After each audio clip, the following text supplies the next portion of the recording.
Google is broadening its presence in online travel, and the competition could hurt other companies in the group. Joining us right now is Travelzoo senior editor Gabe Saglie. Gabe, good to see you. Good morning. Thank you so much for joining us. So tell us about this app, Google Trips. Google Trips, it just launched. It's sort of their latest foray into the world of online travel.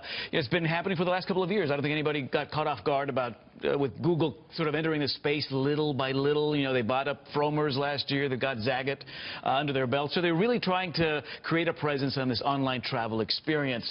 This does a great job at organizing and planning. So, for example, what it does is it taps into your Gmail, it taps into Google Maps that you may have pinned, and sort of draws everything into one location on the app. You can access it offline. So if you reach a destination with shoddy Wi-Fi service, you want to avoid roaming charges, you've got your details, your reservations, hotel, car, flights in one location. But then it helps with the planning based on interests that might cater to you specifically. Where it does not close the loop is actual booking. So the OTAs, the online travel agencies, still sort of hold dominion over that. So I think it could affect some of these advice-based apps like TripAdvisor and maybe Yelp.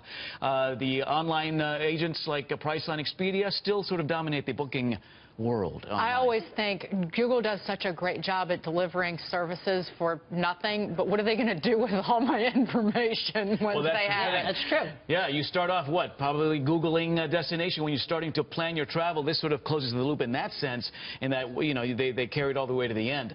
I think they're purposely treading very carefully in the arena of booking. I think they're staying away. I mean, they make a lot of money from companies that do the online booking. Certainly, we at Travelzoo depend on Google for some of our advertising, as do Expedia, Travelocity, and Orbit. So I think that's an arena where maybe they're just staying away from for a little bit. TripAdvisor and probably Yelp are looking over the shoulder a little bit. Does it put the reservation automatically in your Google Calendar? Because I notice Google now, I fly a lot and travel a lot, and so when I go to Google on my app on my phone, it brings up my flight and how much time I need to leave for the airport, which I always ignore. By the way, I love that. I love it too. Yeah. So if it automatically puts it in my calendar, I think you made a great point, because most of us try not to use our cell coverage overseas. We try to use the Wi-Fi. But I'm excited about this because I'm a world traveler. Yeah, no, actually the highest marks it's been getting, if you're reading the reviews, are on the ability to access it offline, and also in the recommendations that it makes. There's still some kinks to be worked out if you want to tweak your travel plans once you're already in the midst of it.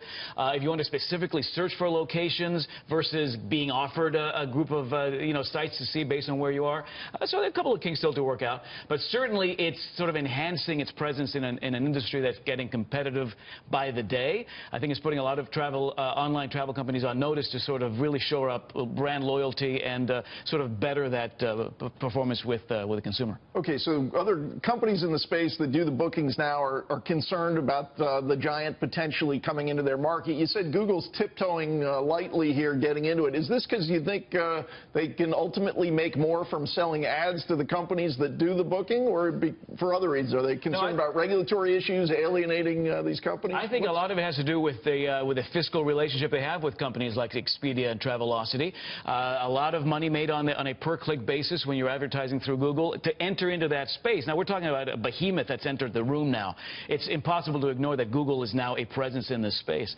For them to start, though, looking into the booking arena and starting to squeeze out companies that they depend on in big ways for revenue, I think that's an area where they're at least for the moment, okay, staying away from. The hotels want to do it as well. I mean, the fact that Marriott just closed its deal for Starwood, they also want to have that power and be the one to actually do the booking.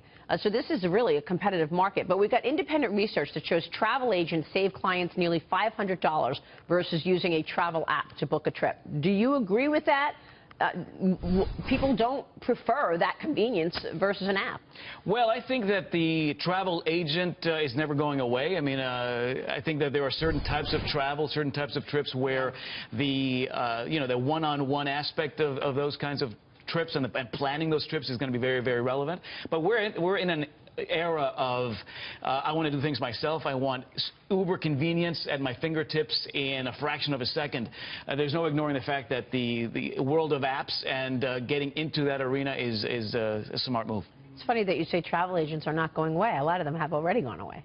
They are, but I think there are certain sectors of the industry, sort of the upper level of, of travel experiences where there's still a pretty healthy sector of the population that really depends on a lot of these high-profile like a complex vacation, complex like trips. a safari to Africa. Oh, yeah, sure. Something like that. You need a travel agent for something like that. Exactly. Gabe, good to see you. Great to see you. Thanks so much. Gabe Saglie there.